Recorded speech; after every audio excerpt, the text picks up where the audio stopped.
In the late 1940s, a group of people saw or claimed to have seen something extraordinary. We shall use our most critical faculties in the determination of whether these claims are true or likely to be true. At 10 p.m. on July the 3rd, 1947, in Roswell, New Mexico, Dan Wilmot and his wife watched from their front porch for about 50 seconds as they saw something traveling somewhere about 1,500 feet off the ground at a speed of roughly 500 miles per hour. Wilmot said they saw a flying disc, which looked like two wash balls placed together, glowing from the inside. In search of caught up with Wilmot's offspring in 1980. The case began when Roswell businessman Dan Wilmot witnessed an amazing object over the town.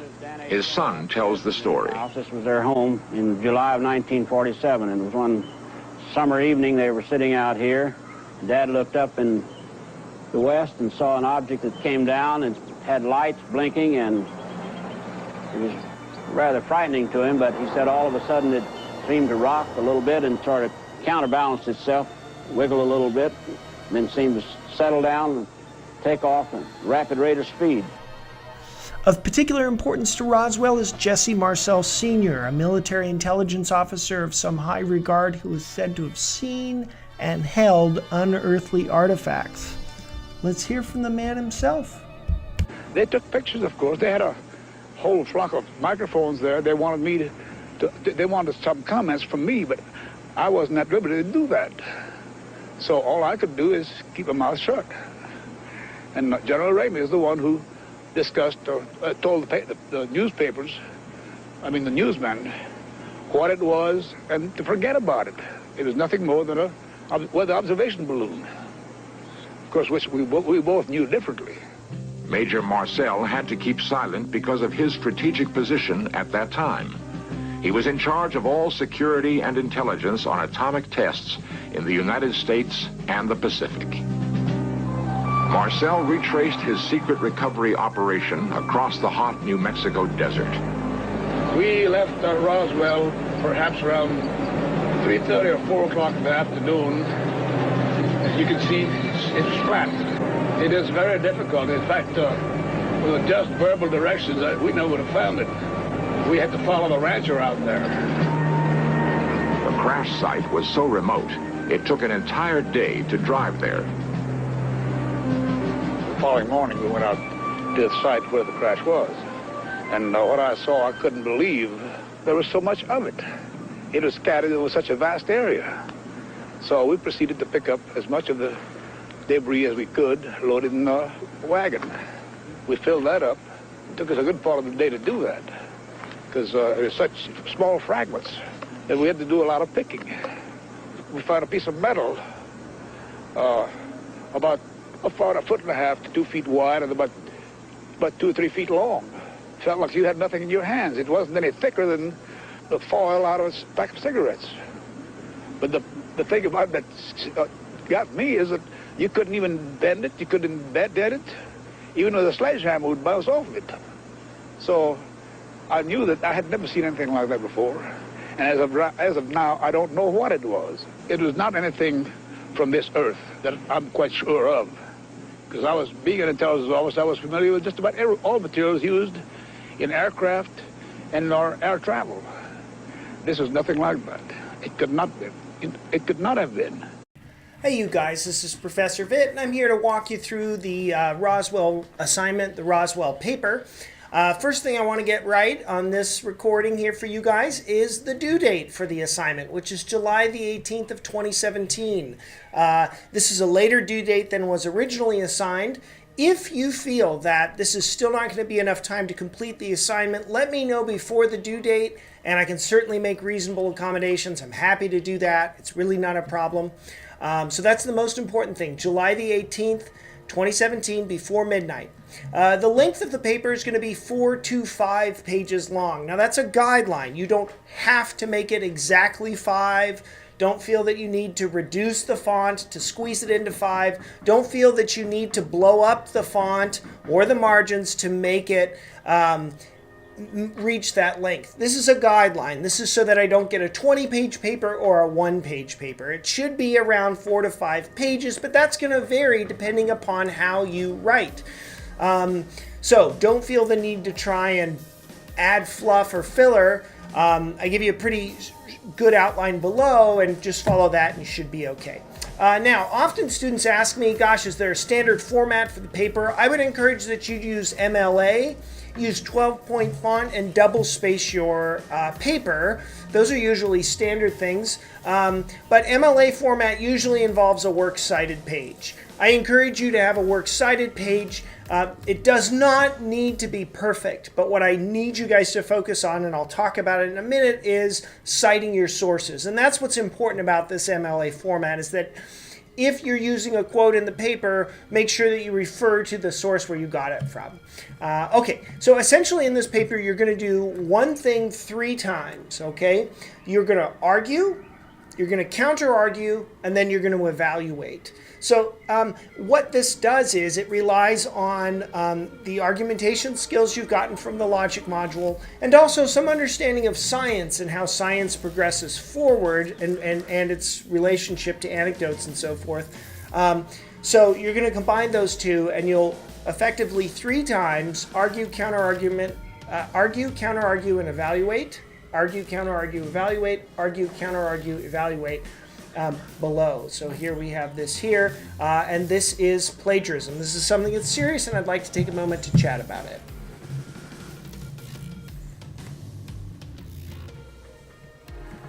Some of you have not run into this yet. Plagiarism is a very serious thing in academic circles and in educational institutions in general. It's when you take someone else's work and you treat it as though it was your own. Now, most of the time when I encounter this, it is totally inadvertent. A student is writing a paper and, oh my gosh, they just wrote that sentence. Didn't even occur to them. They got it from somewhere else. That happens, but please be on the lookout for it. If you happen to use someone else's language, like maybe you like Karl Korff's piece really, right? You think it's fantastic or something like that. It's fine, but make sure that you identify the language of the person that you're borrowing from with quotes. So you identify the source, then you cite the source. Citing just means you are going to tell me who it is and what page you got it from. So Jeffrey's page 18 or whatever it is. And then lastly, you'll explain the quote. Sometimes you're going to tell me what the quote is talking about.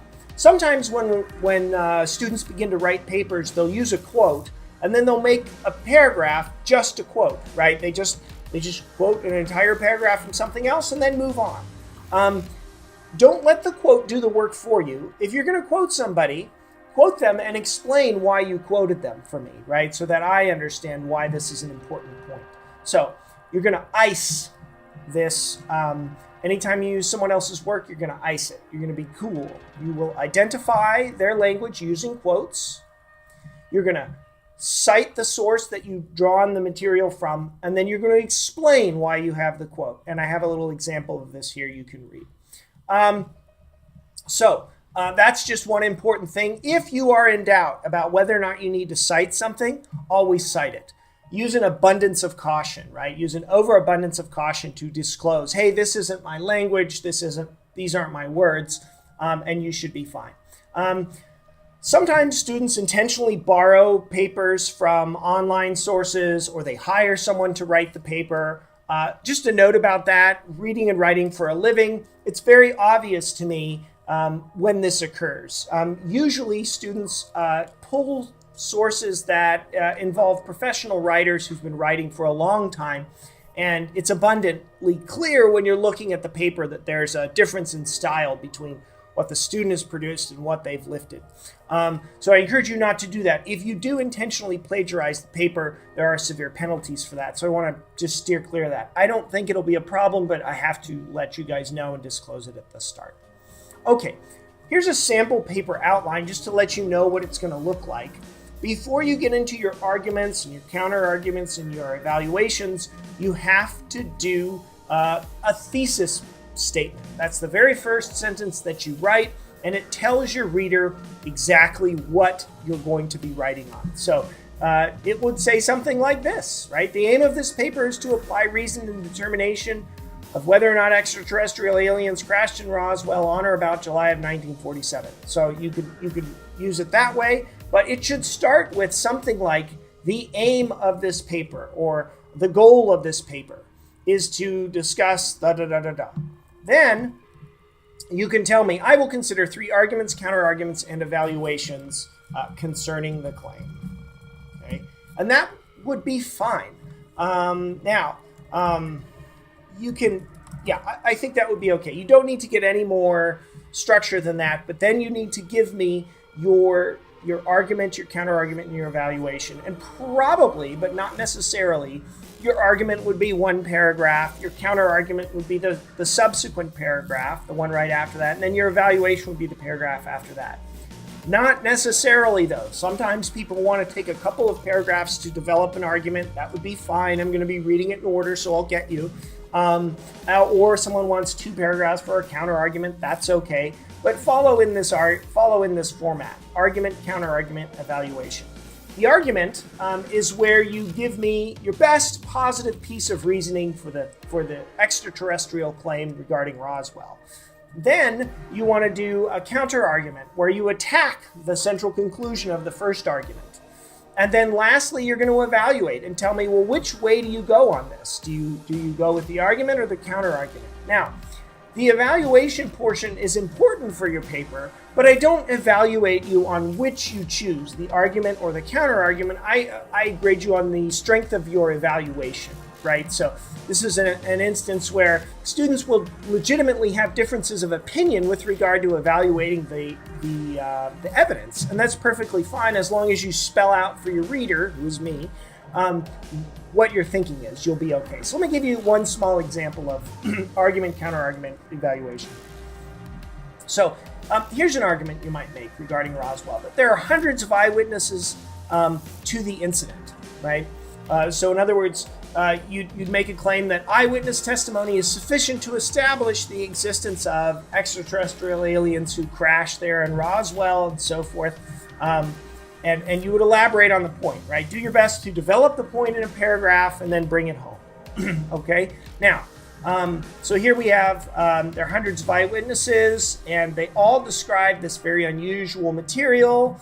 And, eyewitness testimony is perfectly acceptable for virtually every aspect of our lives. Just look at the courts, right?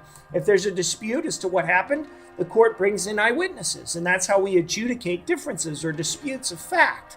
We could do that here, right? And so you see a lot of Roswell researchers feel this way, like, give me a break. We have, dozens almost of people, 18 people who've gone on record and said that they've seen this stuff.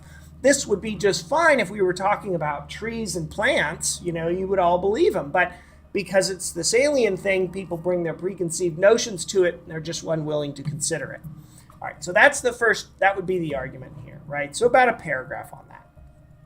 The counter-argument is, eyewitness testimony is not sufficient to establish the claim that extraterrestrials crashed in the United States in 1947, because eyewitness testimony is totally unreliable. Just think about the number of people who have been wrongfully convicted in court on the basis of eyewitness testimony. I mean, the number's easily in the thousands, right? So just because we have a lot of eyewitness testimony doesn't mean that it's good, and it doesn't mean that it establishes the claim. Then you would evaluate.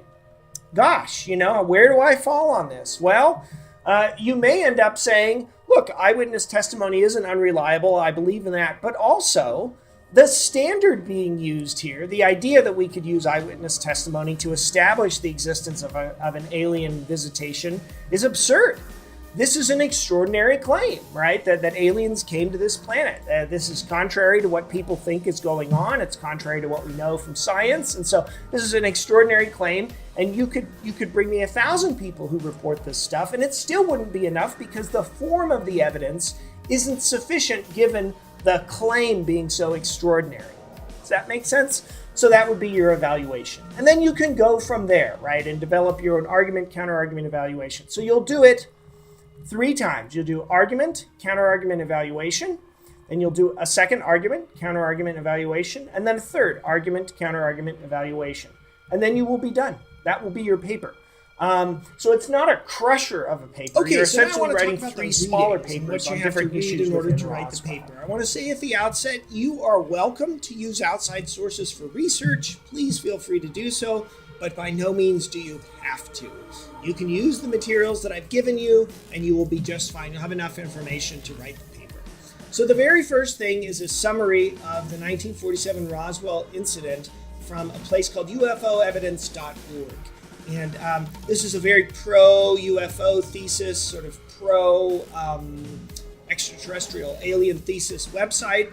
So you'll get a favorable rendering of the events. It's a digest. It's a very small amount of reading. It's just a couple of pages, which brings me to my next point. If you are doing outside research on Roswell, there is a ton of it. You really don't need to do it, but beware that there are lots and lots and lots and lots of books and lots and lots and lots of articles, and there's literally tens of hours of testimony from witnesses. In no sense have I reviewed all of that, and I learn new stuff all the time about the case. So if you encounter something that's incorrect, that I've represented, let me know. There's nothing about this. I don't have a stake in it, right?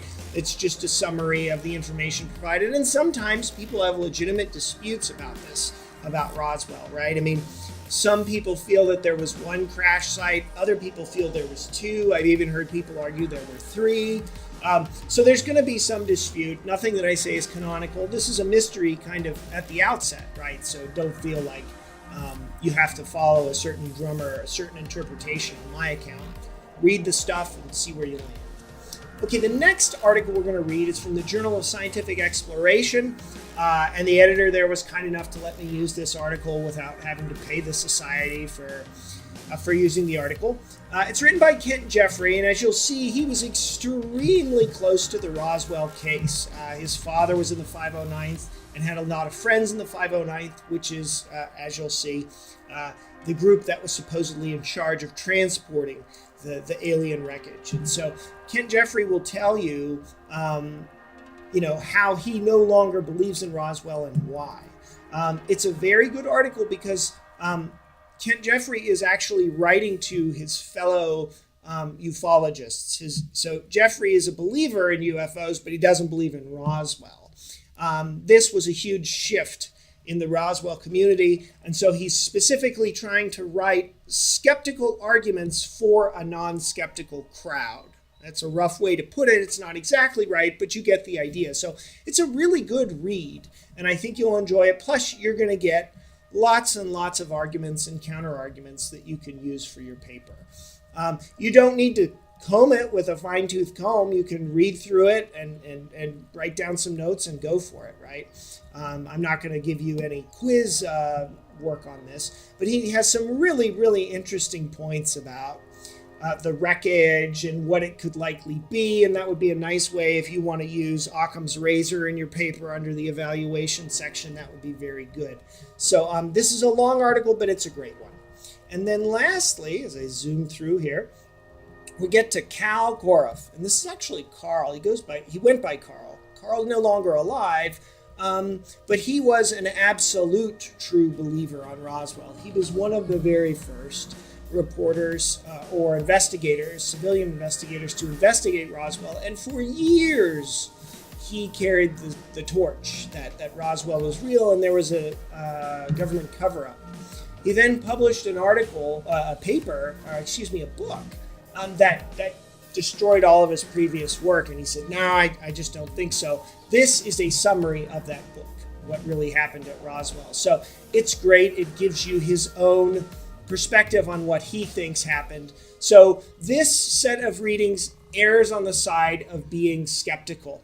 It's more skeptical material than it is pro-Roswell material. There are a couple of reasons for that. Number one, the paper is essentially about the arguments concerning Roswell, and so I want to make sure that you guys get enough argumentation, and that tends to be found more in the skeptical literature because they're disputing this, right? So that's one part of it. The second part is it's very easy to find some pro-extraterrestrial Roswell material on the web, and so if that's your interest, please feel free to go ahead. But as always, right, I don't care in this paper if you tell me, Professor Vitt, this is just ridiculous. There's just nothing to it. Or if you say, Professor Vitt, you're ridiculous. Here you have all these people who've claimed this, and they're not just, right, they're not delinquents. These are, intelligence officers and so forth, and you're just not giving enough credibility to this eyewitness testimony, right? It's fine to give me your reaction. That's totally fine. But you're not graded on that part of your evaluation. In other words, I don't say, oh, this person agrees with me on Roswell, so I'm going to give them an A, or this person disagrees with me and I'm going to give them an F. From a personal standpoint, I don't think the evidence merits the conclusion that there's any kind of extraterrestrial crash. However, people don't agree with me on that point. It's fine. We live in a free society. So keep that in mind as you guys go through the readings. When you see the reading packets next, they won't have all this old stuff on there. Okay, I hope that's helpful for you guys. And if you've got any questions while you're going through this material, please don't hesitate to let me know. I am happy to help in any way that I can. Okay, thanks a lot.